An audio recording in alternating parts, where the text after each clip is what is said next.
So we'll start with our problem. Find the sum from n equals 1 to infinity, 2 to the power 3n minus 1, 3 to the power 2n plus 1. And we have some options, 1/9, 1/8, 4/3, 3/2. Sum does not converge, and definitely this option is always on the table because some of these sums will not converge. All right, do you have an answer? Anyone? Anyone? The answer is C, 4/3. All right, so let's talk about what's going on. Now, a lot of this is going to be dealing with exponents, right? How do we handle things like 3n minus 1 or 2n plus 1 upstairs? Well, when we have addition or subtraction, we can break it up. So it's 2 to the 3n, 2 to the minus 1, 3 to the 2n, 3 to the 1. And 2 to the minus 1 means just bring the 2 downstairs. That gives you your 1/6. 2 to the power 3n, well, you can think of this as 2/3 to the power n, because when you have an exponent to an exponent, you multiply. And 2 to the power 3 is 8, so it's 8 to the n. Similar, 3 to the power 2n, 3 squared to the n, 9 to the n. So we really have the sum 1 to the infinity, 1/6, 8/9 to the n. All right, at this point we realize, hey, we have geometric. What gives it away? Well, if you basically have just a single n and it's acting as an exponent of a number, geometric. And when in doubt, you say, okay, what's going on? Write down the first few terms. And so you have 1/6 times 8/9 to the first, 1/6 times 8/9 squared, 1/6, 8/9 cubed, so forth and so on, right? Because we're starting at 1, not at 0, at 1. Be careful, be careful. So what do we need? Well, we need to know two things. We need to know the first term. Well, that's 1/6 times 8/9. That's the same as 4/27. And we need to know what are you multiplying by at each stage. I mean, it's geometric. That means you keep multiplying by something consistently. In our case, it's 8/9. And the important thing is 8/9 is smaller than 1. If 8/9 was bigger than or equal to 1, we'd be in the sum does not converge category. All right, so finally we're ready to put it all together. Our geometric sum is the first term over 1 minus what we multiply by. So in our case, first term is 4/27, 1 minus 8/9, and we just clean that up, and we get 4/3, 4/3. In some sense, geometric sums are pretty easy to work with. Mostly it's a matter of getting to this state here, some number times something to the nth power. And once you've written that, life is good. Life is wonderful. Well, let's talk about our goals for today. We're going to do a little bit more geometric series practice because we want to make sure we have that down. Geometric series are important, and they're going to play an important role in what we do going forward. Sometimes they are sort of going to be obfuscated, but a lot of things that we do have this sort of inherent geometric series underlying what goes on. We're also going to go over telescoping series, and that's another case where we're able to find the sum. And they have a sort of a common theme. And in geometric series, if you remember how we added, we said, if you multiply by r in a partial sum, you had a shift, and then you got lots of cancellation. Well, telescoping series, we get lots of cancellations without having to do anything. And so telescoping here is another way to say collapsing or condensing. We're going to talk about the nth term test, which says, hey, if your terms and your sum don't go to 0, then the sum doesn't converge. And that seems so obvious that it must be true. And well, it is true. And but we'll talk about that. And then we'll talk about the harmonic sum. Very famous sum of 1 to infinity, 1 over n. 1 plus a half plus a third plus a fourth plus da-da-da-da. And that's going to be infinity. All right, so a lot to talk about. So let's get to it. Going to be an action-packed day. So, as a reminder, we have that the sum from 0 to infinity of a r to the k is a over 1 minus r. A being your first term and r being your multiplying factor. Now, there's an important thing that this is true only when r is small. And in particular, when the size of r is less than 1. We had that as an assumption. And that was because in the partial sum, there was an expression which involved r to a power, and because r is small, r to a power went away. When r is bigger than or equal to 1, this sum won't converge. And we can convince ourselves that's true. We'll see it again using the nth term test in just a minute. All right, so we had some sums, and we found one of them. Sum of 1/2 to the power k. Well, here's some more. And so let's do these. And we don't need to spend a lot of time on these, right? Our goal is to just say, look, figure out first term, what you're multiplying by, life is good, and move on. So let's go through. Let's look at this one. Sum j equals 2 to infinity, 3 to the power j plus 2 divided by 4 to the j. Well, okay, what can we do? Well, let's clean it up. We have this plus up here, so we can just say, look, this is the same as the sum j equals 2 to infinity of 3 to the j times 3 squared over 4 to the j. And 3 squared, well, that's really another way of saying 9. Now, let me pause and say, what would you feel like doing? One of the things is you look at the sum and say, it kind of feels like you're adding up stuff, because you are. That's what this sigma notation means. It means adding stuff up.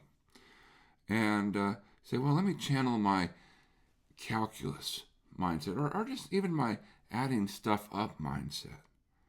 And say, if I'm adding stuff up or integrating, I can pull out constants. So you could pull the constant out. So you could, if you wanted to, put a 9 here, or you can leave it in. But I just want to point out it's an option. We'll mention it. But I'll leave it on the inside for now. 9. And now we can combine these together into 1. 3/4 to the j. All right, good. So we see we're definitely of the right form. Some constant times something to the power. Well, now what? Well, we need to figure out what is the first term and what are we multiplying by. And so we can say, okay, we don't have to write it all out. We just say, look, what is our first term? And this is when we pay attention. We say, well, where do we start? We're starting at 2, right? So our first term will be when j equals 2. So this is 9 times 3/4 squared. And then divide by, now what are we multiplying by? That's what's inside this to the power. So divide by 1 minus 3/4. Well, all right, this is going to get kind of messy here. That's okay. 3/4 squared, 9 over 16. So this gives us 81 over 16. And then 1 minus 3/4 is 1/4. And now if you multiply top and bottom by 4, for instance, what do you end up with? Downstairs you get 1. And then 81 over 16 times 4 gives us 81 over 4. And there we go. All right, good. Well, hey, that didn't seem so bad. Well, good. We don't want it to be bad. It's not our goal. Our goal isn't to be miserable. Our goal is to make progress. And so, yeah, we've made progress. We understood what was going on. All right, well, now what? This one. 3 to the n minus 2 to the n squared over 10 to the n. It doesn't have this flavor, right? It isn't like we can combine it as 10 to the n. Now you might say, someone might say, hey, couldn't we just take the n out? Isn't this like 3 minus 2 squared to the n over 10 to the n? And the answer is no. That's not how it works. That's not how it works. Get that thought out of your mind. The problem is that exponents and addition and subtraction do not mix well. So you have to be careful. So can we do this? What do you think? Yes. Yes, we can. All right. So how do we go about doing this? Well, we'll take advantage of the square. See, we have a square here. Let's square it. So if we square the upstairs, what do we get? Well, this will be our sum, n equals 0 to infinity of 3 to the n quantity squared minus 2 times 3 to the n times 2 to the n plus 2 to the n quantity squared all over 10 to the n. Okay, let's clean up the upstairs. This becomes the sum from 0 to infinity. Now, 3 to the n squared. What can we do with that? We'll take advantage of the fact that we have all this space upstairs.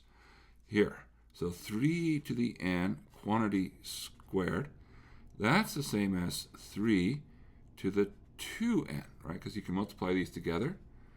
But that's also the same as 3 squared to the n. So, in other words, we can trade where we put the exponents. Instead of 3 to the n to the 2, we can do 3 to the 2 to the n, which means it's 9 to the power n.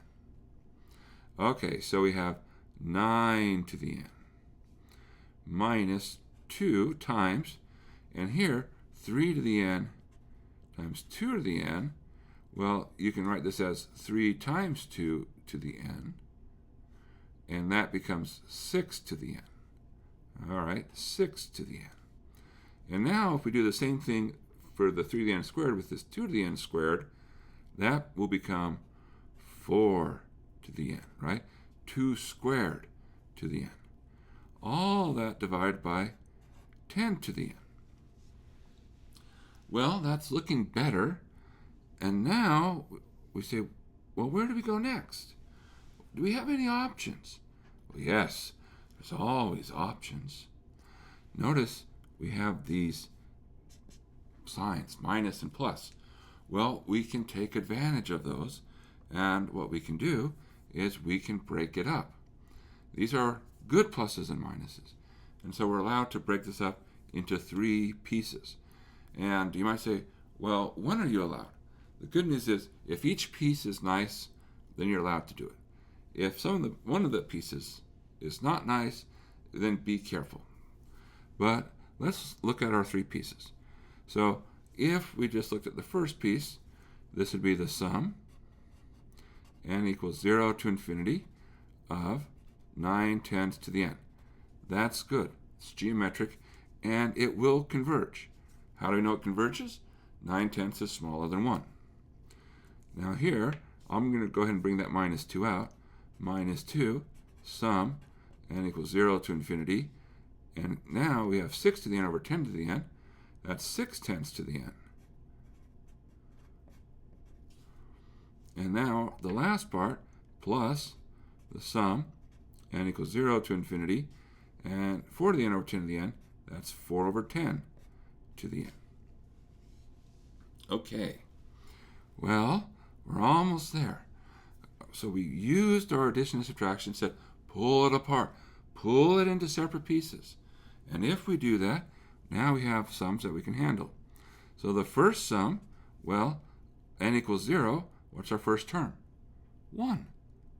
Something to the 0 is 1. So we get 1 over 1 minus 9/10. Minus 2. And now, first term, plug in 0, is 1 again. So 1 over 1 minus 6/10. And last sum, plug in 0, you get 1 again. Ha ha! Nice! 1 over 1 minus 4/10. Well, all right. And we go through and we clean it up.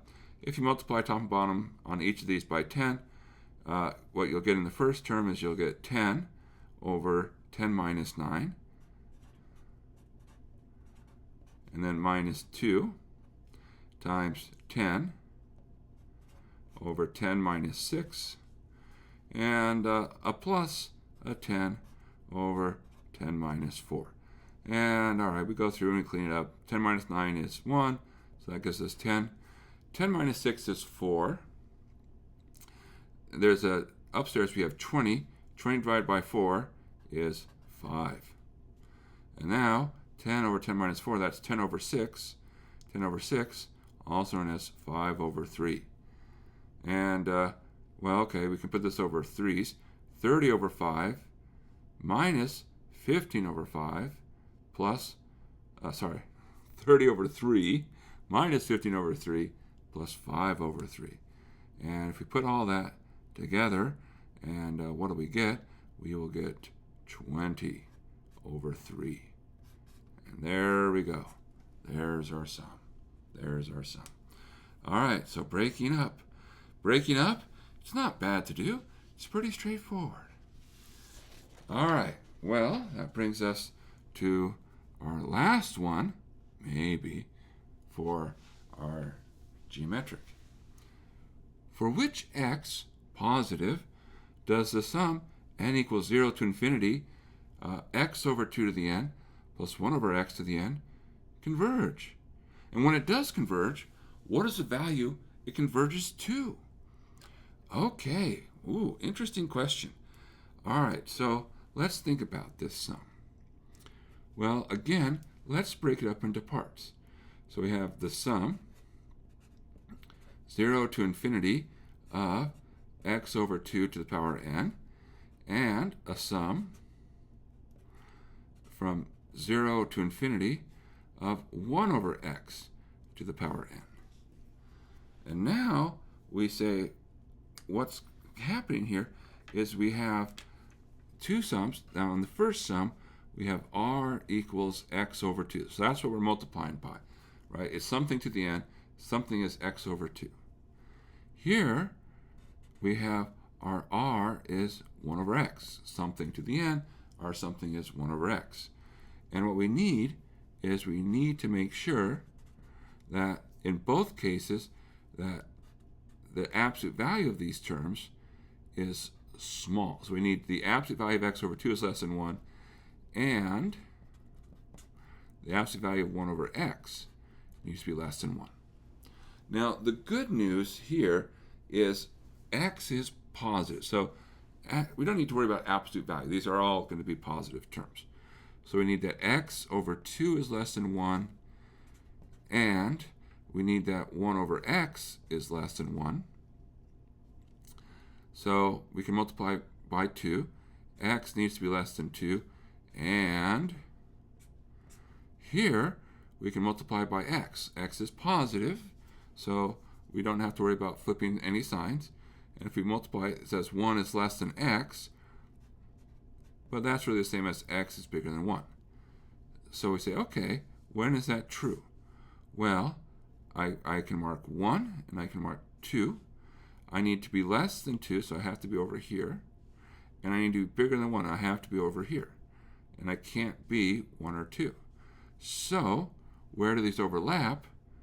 They overlap from 1 to 2.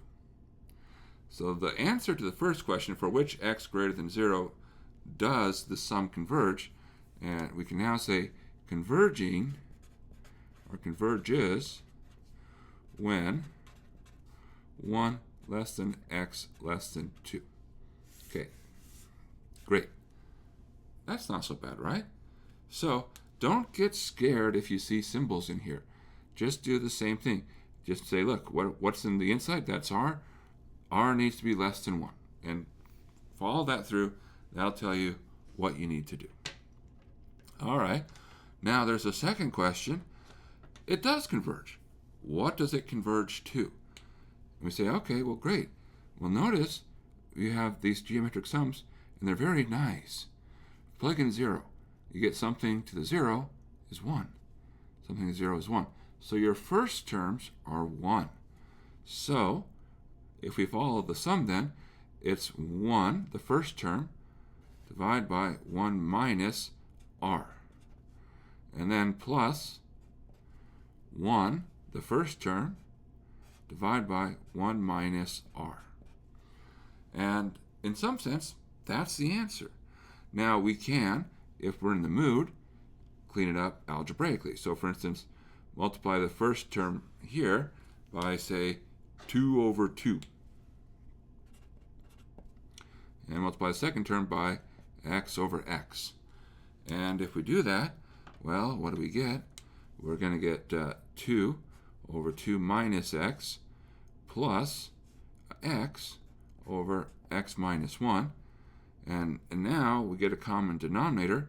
And so that's 2 times x minus 1 plus 2 times 2 minus x over 2 minus x times x minus 1. So what happened here is multiply the first term by x minus 1 over x minus 1. Multiply the second term by 2 minus x over 2 minus x. So that shouldn't have been a 2. That should have been an x. That's all right. We can catch our mistakes and we can fix our mistakes. All right. And now if you just multiply this through, well, upstairs we get a minus x squared, a 2x and a 2x, which makes a 4x, and a minus 2. And downstairs, 2 minus x, x minus 1. And there you go. All right. Woohoo! Progress. Progress. We love progress. Okay. Well, let's now switch gears and talk about telescoping series. All right, so what are telescoping series? We say a series is telescoping if in the partial sums, local cancellation cancels out all but a few terms at the start and a few terms at the end.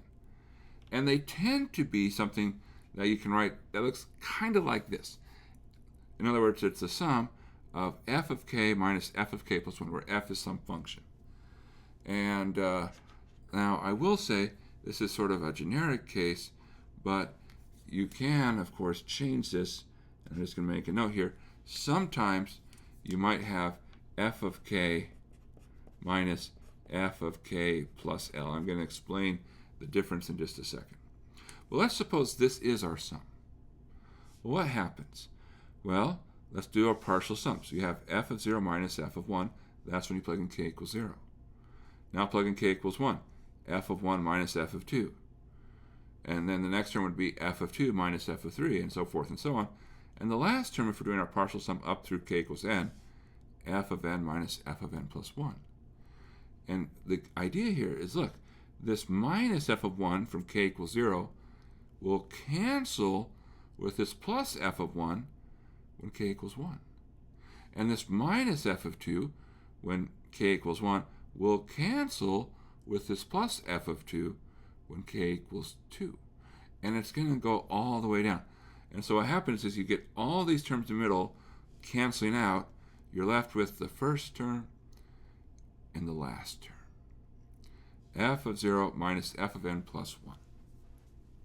So in other words, it goes whoop, just collapses down. So if you've ever seen some of these, say, movies about pirates, and they have these telescopes that they pull out of their pockets and they can extend them, but they can also collapse them down. That's the idea of the collapse. It all collapses down. Now, here the key thing is I only had to look by an offset of 1. In other words, if I wanted to cancel this, I just had to look next door. And that's because it's k plus 1. Now, if it's k plus L, that says, well, you'd have to look L terms down. So if it's 1, it's the next one down. But if it was 2, you'd say, aha, I need to look 2 away, and then I get cancellation. So this is telling you how far to look for your cancellation. It's almost always 1, but keep in mind, it doesn't have to be. Well, what's the punchline? Our partial sums are nice. We get the term at the end and the term at the start. And the term at the end is fixed, So the question is, what happens to the term the term at the start is fixed, term at the end, what happens? Well, if this is going to 0, then you just have the term at the start. If this is going to some value, well, then it's the term at the start minus c. And if this fn doesn't behave nicely, then your sums don't behave nicely. It diverges. So be careful. There's a desire sometimes to just write down and say, I get cancellation, and cancellation happens all the way down, so it's just the first term. But it matters what happens at the end. So don't ignore the end. And I'm going to give a piece of advice before I forget it, because I often forget to give good advice. So pro tip. What's the pro tip? For telescoping, when in doubt, I would just do it all the time, write down the first few terms. And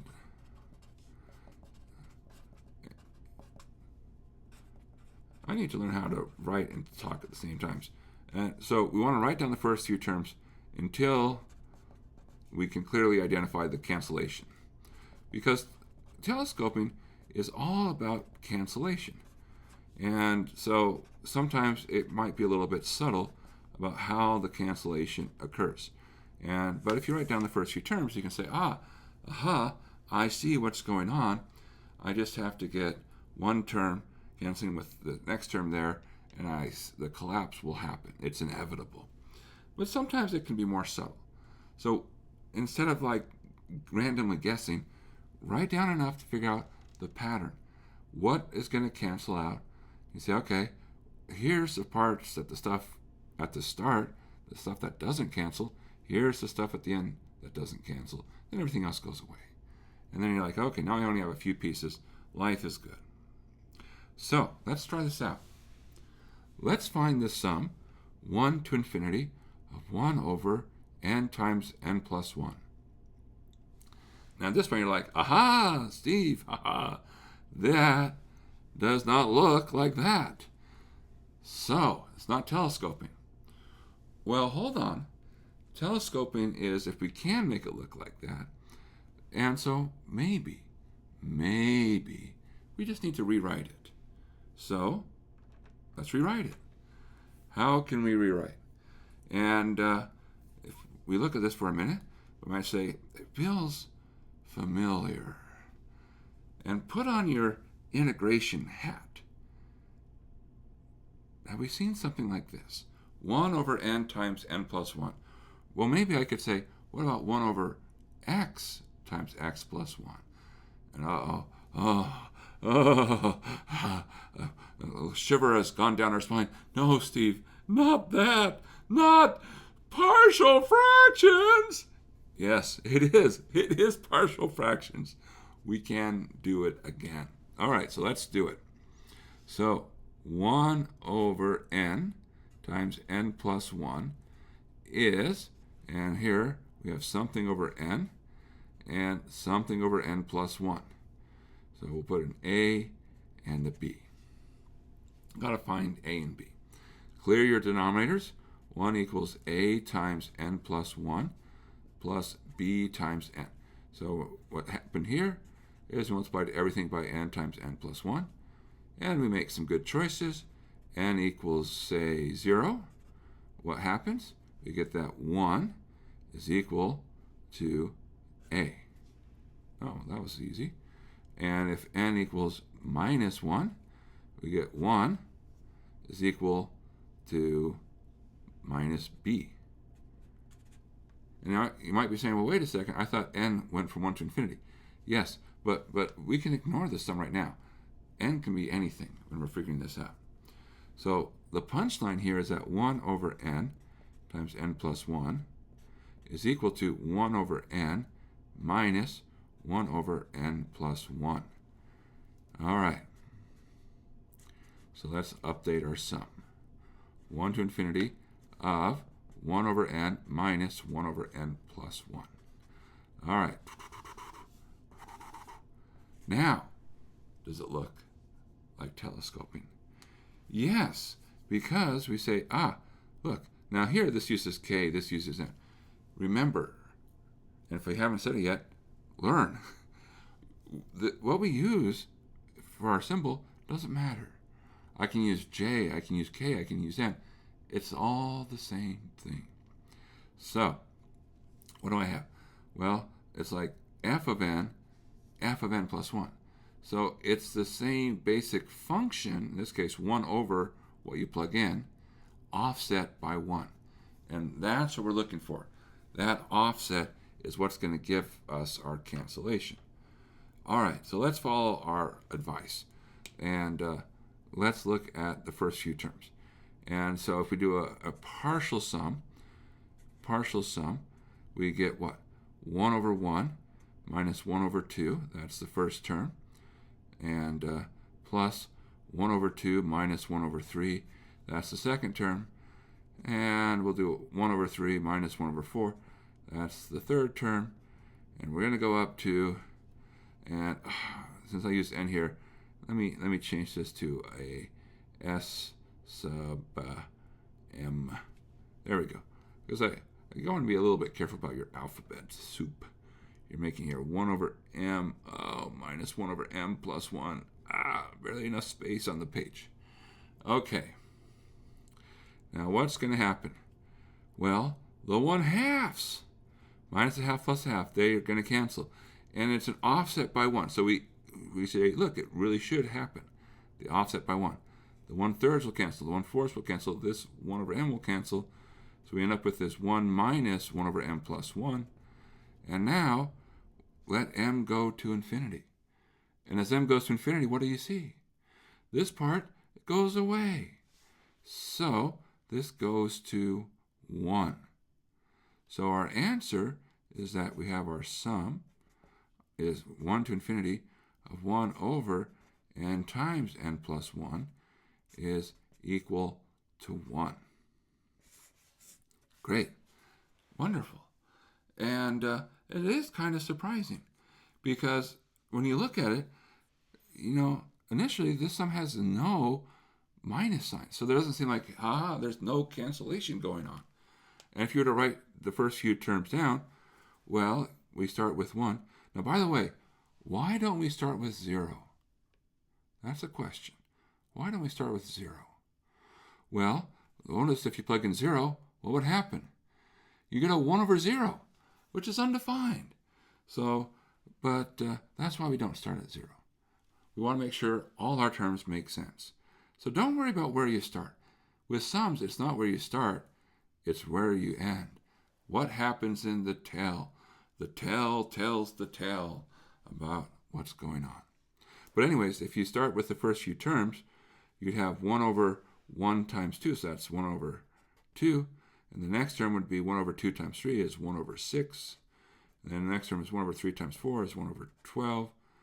And then 1 over 20, and so forth. And so you're like, I don't see a nice, easy cancellation pattern. But by rewriting it, then we get this beautiful collapse. And that lets us figure out that indeed the sum is 1. All right, let's do a few more here, because practice is useful. Okay, well, log of 1 plus 1 over k. Interesting. Well, what can we do? Now, keep in mind, we're trying to put on our telescoping hat. We say, well, what we can do is say, let's rewrite it. Now, how can we rewrite this? And one thing you can do is say, well, this is the same as log of k plus 1 over k, right? Because I can just combine the terms inside. And now, log works nicely when you have a division. So that's log of k plus 1 minus log of k.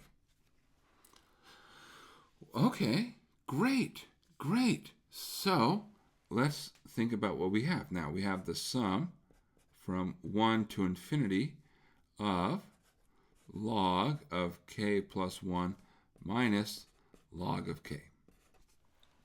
Now, naively, what might we be tempted to do? Well, we might be tempted to say, well, this is log of 2 minus log of 1. And then we're going to add, that's k equals 1, log of 3 minus log of 2. And then the next term would be log of 4 minus log of 3. And just say, and do that forever. The log of 2's cancel, the log of 3's cancel, and we say, it's always going to cancel. Everything collapses. So it looks like the answer is minus log of 1, which is 0. That's tempting, right? No. Be careful. Be careful. And what do we need to do? Well, we have to think about what's happening to this function. And indeed, you can say, this will be fine, but focus on what happens to this term. If the term goes to 0, this works. If the term doesn't go to 0, you're in trouble. And we're in a case where the term doesn't go to 0. So we're in trouble if we just naively apply this. So what should we do? Well, again, look at your partial sum. So we have log of 2 minus log of 1 and plus log of 3 minus log of 2. And we'll keep going all the way to the end, and we'll get log of n plus 1 minus log of n. And we do get the cancellation. That's okay. What happens is that the first term will cancel with the second term in the next piece. All right? So this log of n will cancel out with something before, which leaves us with 2 parts.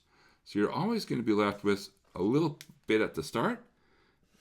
Could be 1, could be 2 or 3 terms, and a little bit at the end. So what we really have is that the partial sum is log n plus 1, and then minus log of 1. But log of 1 is 0. So our partial sums look like log of n plus 1. Now, question. What happens to this as n gets big? And the answer is it gets big. Log heads off to infinity. So this is infinity. All right. Good. We're being careful. We're being the right amount of careful because we want our points. Another sum. And this one comes from an old, I think it was a final. Sum 1 to infinity, cosine squared pi over k minus cosine squared pi over k plus 1. All right. And that plus sign looks terrible, so we'll make it look a little bit nicer. And, well, again, naively, we could be like, okay, it has the right flavor, right? There's this offset, k versus k plus 1. So we should expect cancellation. So when you see offsetting, something minus something plus 1, you start thinking, aha, this is going to telescope. And naively, what happens is people would write this down. Cosine squared of pi minus cosine squared of, pi over 2. And that's the first term, plus cosine squared pi over 2 minus cosine squared pi over 3. That's the second term, and dot. And they're like, hey, cancels. And they would say, aha, there's our answer. Cosine squared of pi, which is 1. But is it the answer? Let's take a look. So remember, partial sums. Be careful. So we are going to have what we just wrote down. So we have our cosine squared of pi over 1 minus our cosine squared of pi over 2 and plus our cosine squared of pi over 2 minus our cosine squared of pi over 3 plus dot. Plus at the end, we'll have our cosine squared pi over n minus cosine squared pi over n plus 1. And we do get our cancellation that we were talking about, but it's not just the first term that matters, we have to keep track of the term at the end. So cosine squared of pi is 1. Subtract cosine squared of pi over n plus 1. Now, what happens as n gets big? As n gets big, this part is going to go to 0. Pi over n plus 1 gets small. And cosine squared of 0 is 1. So this goes to 1 minus 1, which is 0. And so there's our answer. So these two are just to illustrate, be careful. If the terms, like here, log of k, if that function grows big, you're going to diverge. If the function, like the cosine squared of pi over k plus 1, goes to a number, you have to account for that number at the end. And so it's not just a matter of, oh, it's just the first term and that's it. Don't worry about the rest. You're going to make mistakes. You'll get in trouble. It's what happens at the start and what happens at the end. And so look at your partial sums. Be careful. Be the right amount of careful. All right. Well, that's our foray into telescoping. I'm sure we'll get more practice later on. But now we have one more topic, the nth term test. And the nth term test starts with this simple observation. It says, suppose you have a sum that converges. So in other words, I'm adding up this big, long, infinite list of numbers, and lo and behold, I get a value at the end. Life is good. Well, it must be the case that the things at the end have to be small. They have to go to 0. And if you think about what's going on, it makes sense. Because if my terms aren't getting small, then at the end, I keep jumping around. Because if my terms don't go to 0, I'm not settling down. Because remember, to say the sum converges means that you're really settling down on one particular value. And so you're going to be hanging out around that one spot. And when the terms aren't going to 0, you can't settle down. You keep jumping. Now, formally, we can do this by saying, if I want the nth term, I just take the difference of two partial sums. But each partial sum is going to whatever the sum converges to. So L is the value of the sum. So this goes to L minus L, which is 0. So that's the idea. Now the nth term test says, let's take this statement and rephrase it. And there's this idea in logic called the contrapositive, which, if you've done logic, if A then B, then it must be that not B implies not A.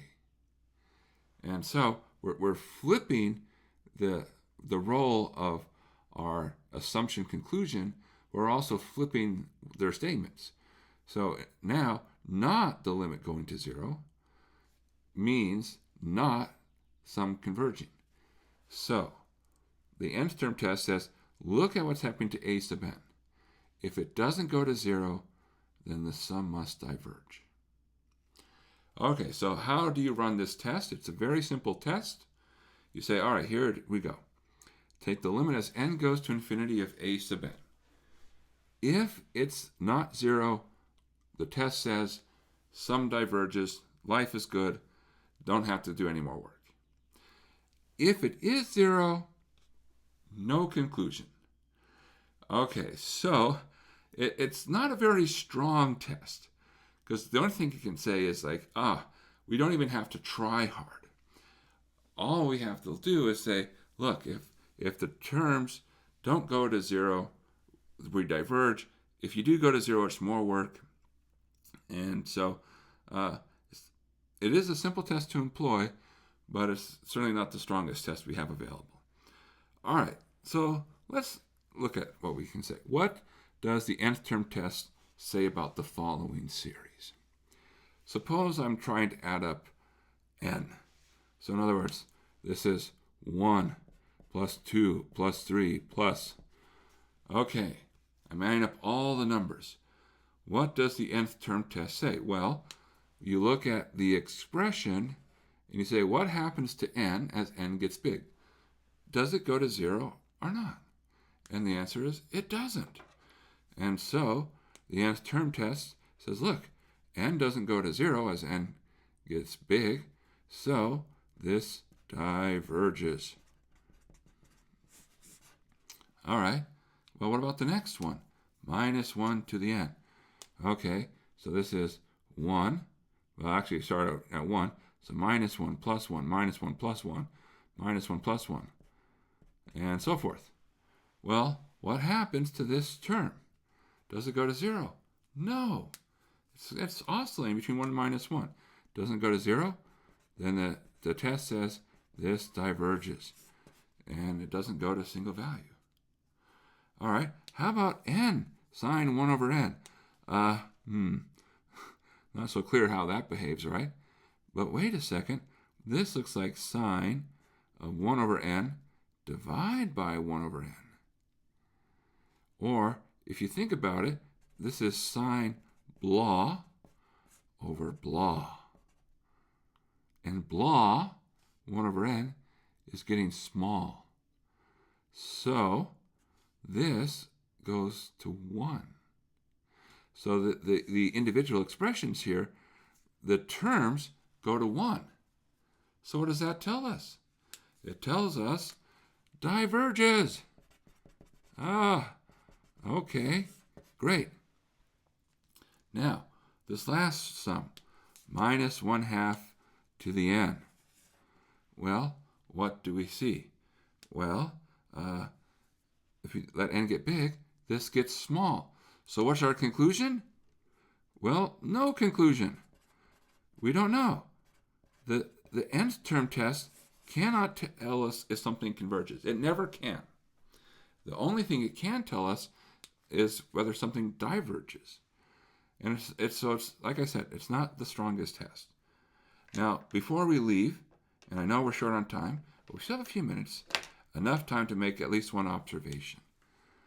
What happens if you have the sum ar to the k equals 1 to infinity, with r big? Okay, r is greater than or equal to 1. Well, what happens to this term? If you take something bigger than or equal to 1 and raise it to a power, it's not going to go to 0. And so this is diverges. So that is just a reminder that, remember, when we talk about geometric series, we showed when r is less than 1 in size and magnitude, we found what it converges to.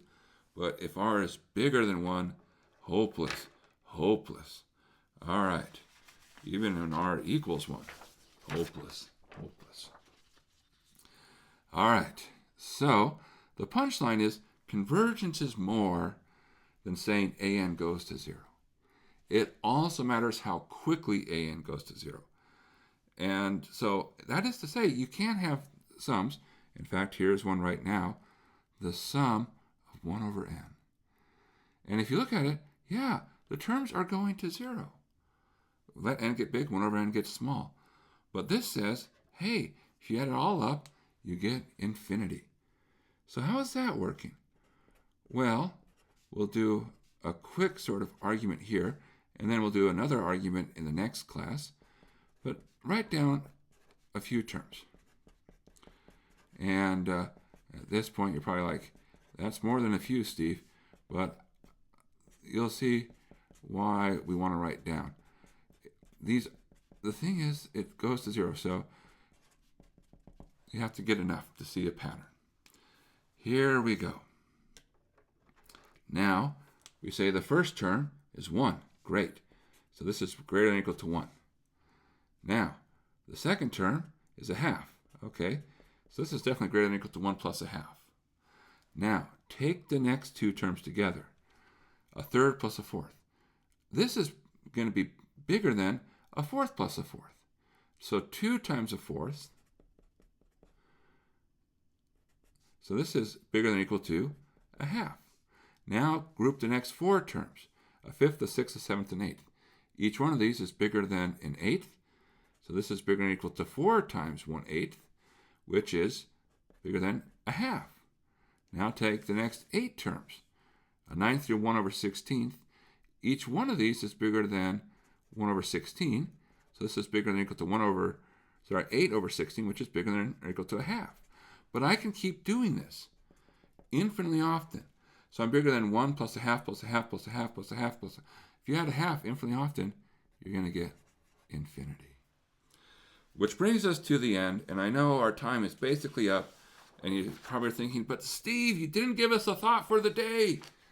So here's our thought for today. My love for you is like the harmonic sum, growing little by little, but infinite in the total. And that's what's going on here. This is our harmonic sum. It grows slowly because 1 over n gets small, but when you add it up, you get infinity. And you might say, well, wait, where did he use this? This was when I was in college. I gave this message to my girlfriend, and it worked out. We got married. We've been married almost 20 years. And so, hey, mathematicians can be romantic. All right, thanks for staying over just a little bit, and hope to see you again.